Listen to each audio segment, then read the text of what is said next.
안녕하세요. 부산대학교 병원 신생아 집중치료센터입니다.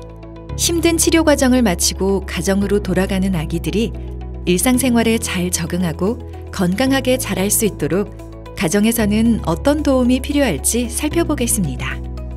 영상은 다음과 같은 차례로 진행됩니다. 먼저 퇴원 절차에 대해 알려드리겠습니다.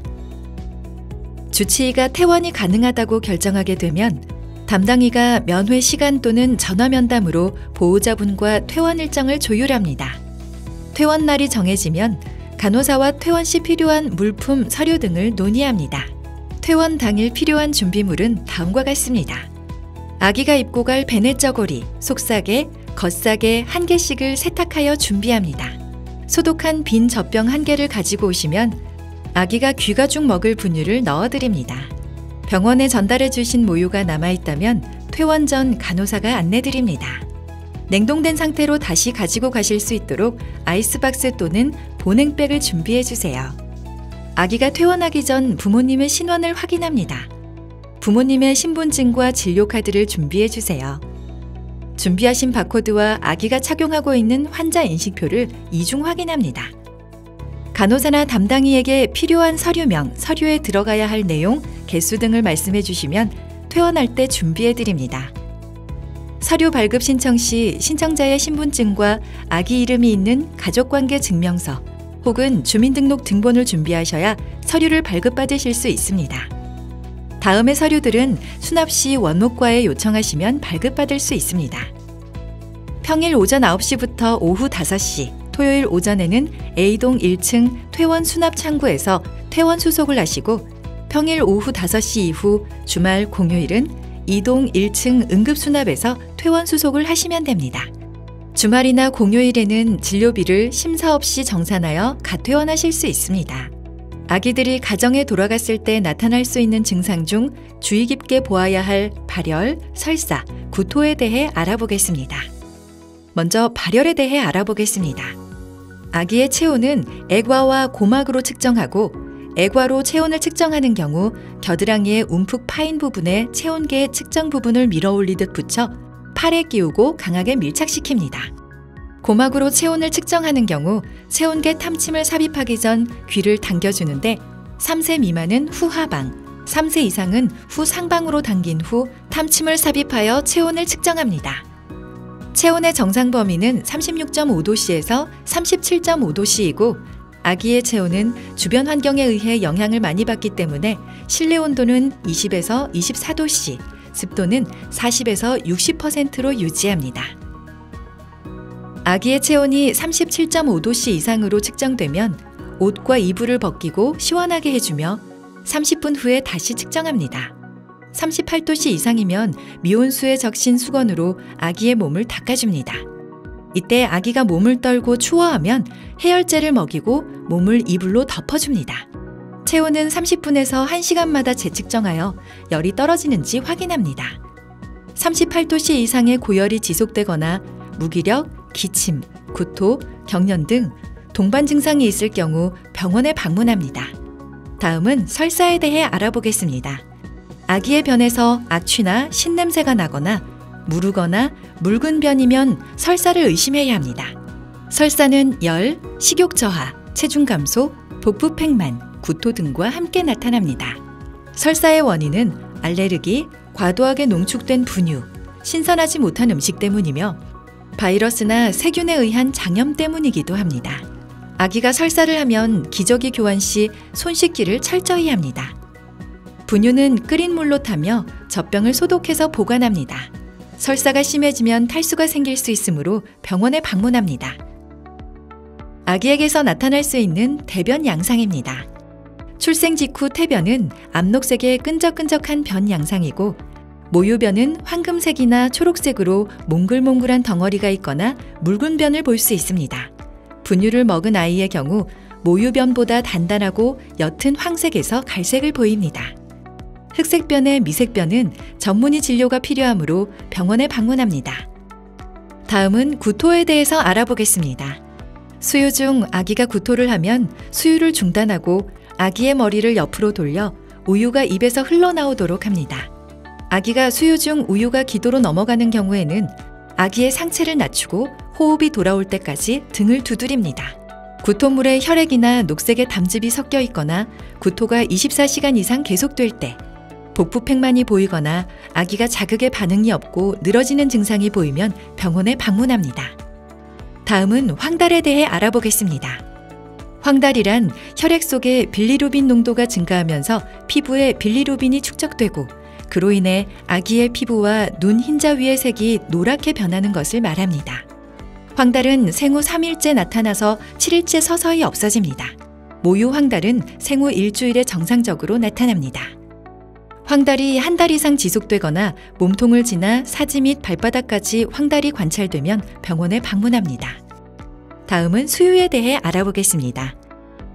수유 방법은 직접 모유 수유를 하거나 유축한 모유를 젖병에 담아 수유하는 방법, 그리고 분유를 타서 먹이는 방법이 있고, 아기에게는 엄마의 모유가 가장 좋습니다. 모유를 유축하면 모유 포장지에 유축한 날짜와 시간을 표기해 둡니다. 모유의 보관 기간은 냉장에서 3일, 냉동에서 3개월 동안 보관이 가능합니다. 얼린 모유를 해동할 때에는 전자레인지로 해동하지 않고 따뜻한 물에 중탕하고 55도씨 이상의 물에서 중탕할 경우 모유의 영양소가 파괴될 수 있으므로 체온에 가까운 온도 37도씨 정도로 중탕합니다. 그리고 한번 녹인 모유는 다시 냉동하지 않습니다. 퇴원 전 퇴원 안내문을 통해 아기가 병원에서 먹고 있는 분유 종류와 분유량을 안내해드리고 있습니다.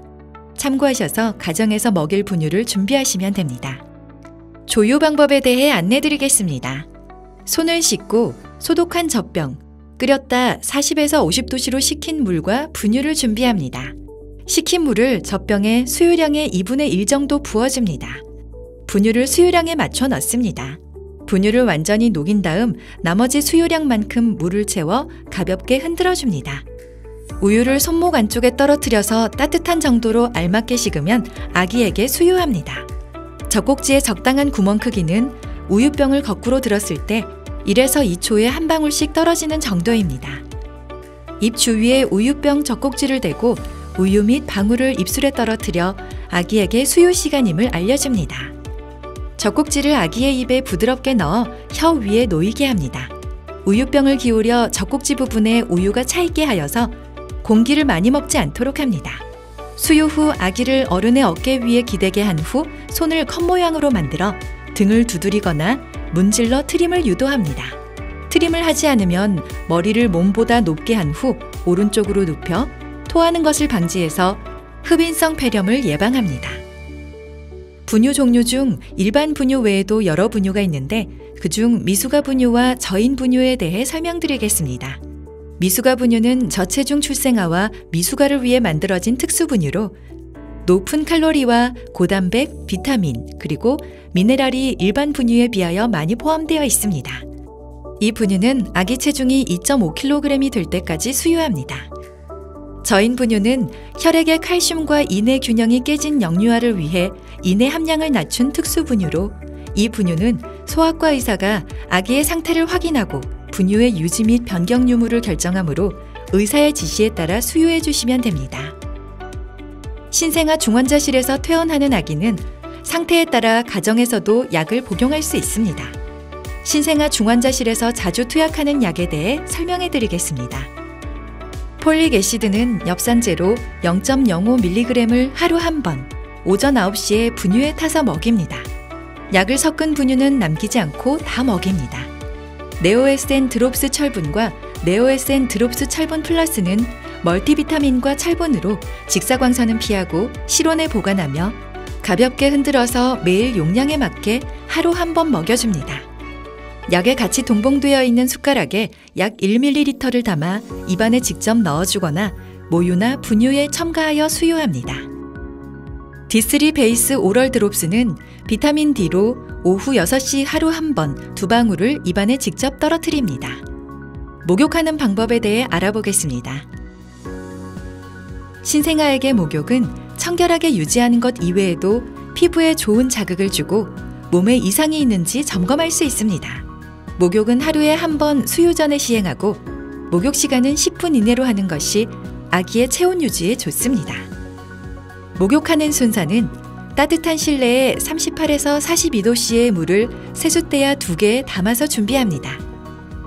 팔꿈치를 물에 담가 온도를 확인합니다. 물의 온도는 38에서 42도씨가 적당합니다. 얼굴은 눈, 코, 입 순서로 씻겨줍니다.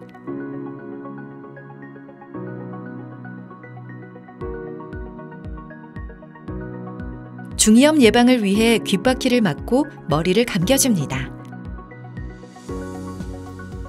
아기의 목을 받치고 세숫대야에 앉혀서 상지에서 하지 방향으로 씻겨줍니다. 깨끗한 물이 담긴 세숫대야로 아기를 안전하게 옮겨 비눗물을 헹궈줍니다. 큰 수건으로 아기의 몸을 감싸고 물기가 없을 때까지 꼼꼼히 닦고 면봉으로 귓바퀴의 물기를 제거합니다.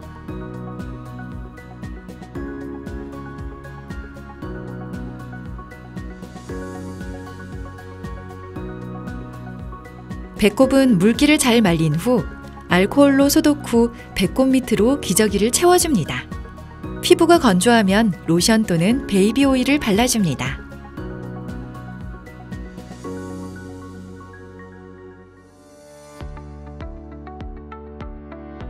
신생아 예방접종에 대해 알려드리겠습니다. 결핵, BCG 예방접종은 생후 4주 이내 1회 접종해야 하고 BCG는 생백신으로 퇴원 후 교수님과 외래에서 상의하고 접종하도록 합니다. B형 간염 예방접종은 출생 직후 생후 1개월, 생후 6개월에 접종합니다. B형 간염 1차 예방접종은 2kg이 넘는 아기에게 신생아실 또는 신생아 중환자실에서 접종하고 2차는 외래나 소아과 보건소에서 접종합니다. DTP, 소아마비, 뇌수막염, 폐구균, 로타바이러스 예방접종은 생후 2개월, 4개월, 6개월에 접종합니다. 이후 예방접종 일정은 아기 수첩을 참고해 주세요. 아기 예방접종 시 주의사항에 대해 알려드리겠습니다. 접종 당일에는 목욕할 수 없으므로 접종 전날 목욕을 시킵니다. 열이 없는 것을 확인 후 가능한 오전에 접종하여 부작용이 있을 경우를 대비합니다. 접종 후 20에서 30분간 아기의 상태를 확인합니다. 지속되는 고열, 경련, 발진, 구토, 설사 등이 있으면 병원 진료를 받습니다. 예방접종 시 아기 수첩을 지참해 주세요.